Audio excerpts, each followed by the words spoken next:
Mtu wa Mungu, nataka nikusihi usijisikie vibaya pale ambapo unasoma neno la Mungu na unaona kulielewe. Pale ambapo unasoma neno la Mungu na unaona kabisa umetoka mtupu kabisa, yani huelewi kitu chochote kile, unaishia kuchanganyikiwa. Wala usihofu wala usiogope kabisa, kwa sababu wewe sio mtu wa kwanza. Hata wanafunzi wa Yesu pia walikuwa wanachanganyikiwa, walikuwa pia nao hawaelewi kama ambavyo mimi na wewe pekee tulikuwa hatuelewi.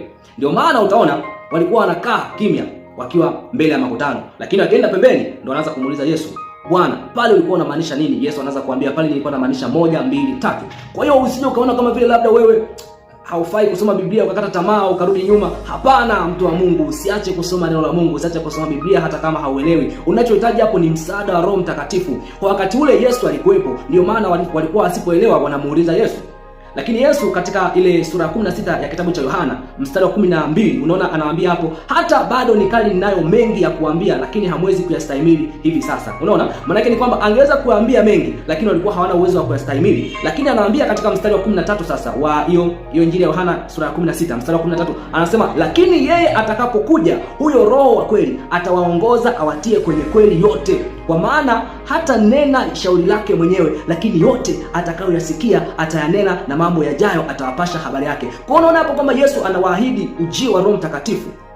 Kwamba Yesu anaondoka lakini atakuwepo Roho Mtakatifu. Maana yake Roho Mtakatifu yupo kwa nafasi ya Yesu Kristo. Maana yake kama ambavyo walikuwa wanahitaji Yesu Kristo awafundishe, awafafanulie, awaelekeze, ndivyo ambavyo Roho Mtakatifu sasa atawasaidia, awatie kwenye kweli yote. Na kama ambavyo unajua kwamba kweli ni neno la Mungu. Maana yake neno la Mungu hili, Roho Mtakatifu sasa ndio kazi yake yeye kutufundisha, kutuelekeza ili tuweze kuelewa huo ufunuo. Ufunuo una maana gani? Ufunuo ni kwa ajili ya nani? Mwanzo asifiwe sana. Na matumizi yake ni yapi? Mwanzo asifiwe sana. Ni kazi ya Roho Mtakatifu kutufunulia, kutufundisha, kututia kwenye kweli yote ili tuweze kuyaelewa maandiko kama jinsi ambavyo Mungu amekusudia tuelewe kupitia uvuvio wa Roho Mtakatifu kwa wale ambao waliandika haya maandiko.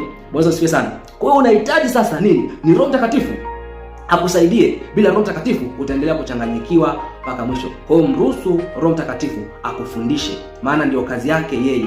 Kama ambavyo ilikuwa kazi ya Yesu kuwafundisha wanafunzi, ni kazi ya Roho Mtakatifu leo kukufundisha wewe neno la Mungu ili uweze kulielewa. Usiache kusoma neno la Mungu kwa sababu hujalielewa. Mruhusu Roho Mtakatifu aendelee kukufundisha. Kadri jinsi unavyoendelea kusoma Agano la Kale, Agano Jipya, ndivyo ambavyo utazidi kuelewa. Mungu akubariki sana.